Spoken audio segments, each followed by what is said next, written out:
ढोलची हाणणार का कोणी? काळी चारला लावू का? काळी चारला आता आहे. हो विशाल भाऊ, ढोलची हाणणार का? नाही हाणतात आमच्याकडे, लय हाणतात बघा.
स्मिताताई एक मिनिट. लावणी होती छान, थोडासा अजून ठसका पाहिजे त्याच्यामध्ये.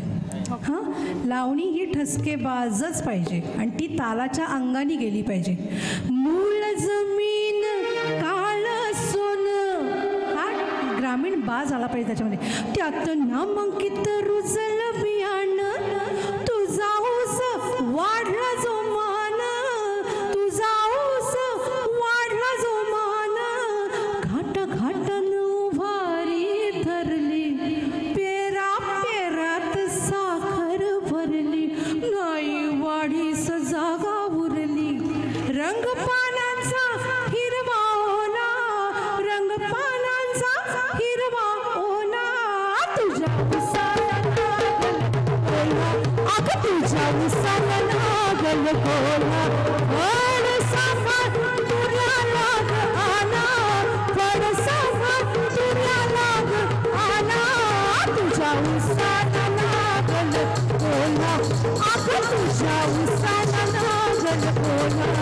तुझ्या उसाला लागल गोला, तुझ्या उसाला लागल गोला. हा ठसका पाहिजे. हां, पण अजून एक दुसरी लावणी आम्हाला तुझ्याकडनं ऐकायची आहे, ज्या लावणीनी उत्तराबाईंचं पूर्ण लाईफ बदलून गेलं. उत्तरा केळकर त्यांची एक लावणी आहे, दिली आहे ना तू? दोन ओळी. त्याआधी आपण एकदा विशाल गणरत्वार यांच्याकरता टाळ्या वाजू. आपले आज सगळे वादक इतके सकाळपासून इथं बसलेले आहेत आणि सगळ्या गायक कलाकारांना साथ करतायत आणि प्रत्येकाला ते मदत करायचा प्रयत्न करतायत, प्रत्येकाला साथ द्यायचा प्रयत्न करतात. सगळ्यांकरता जोरदार टाळ्या वाजू देत. गिटारिस्ट आपले रशीद दातार साहेब, मी सांगतो नावं, चालेल? नावं सांगा. तबल्याची साथसंगत करणारा आमचा मित्र आहे रोहित साने.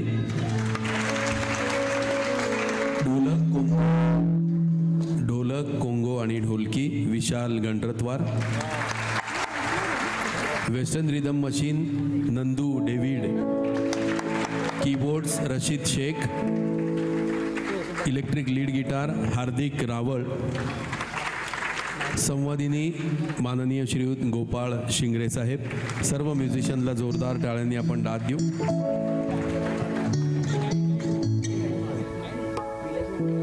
ध्वनी संयोजन करणारे अनिलजी भुवड यांनाही जोरदार टाळ्यांनी दाद देऊ.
मगाशी मी उल्लेख केला होता की सामाजिक क्षेत्रामध्ये वेगवेगळ्या पदांवर कार्यरत असून सुद्धा आपल्या कलेची आवड जोपासणारे अनेक मान्यवर आज या व्यासपीठावर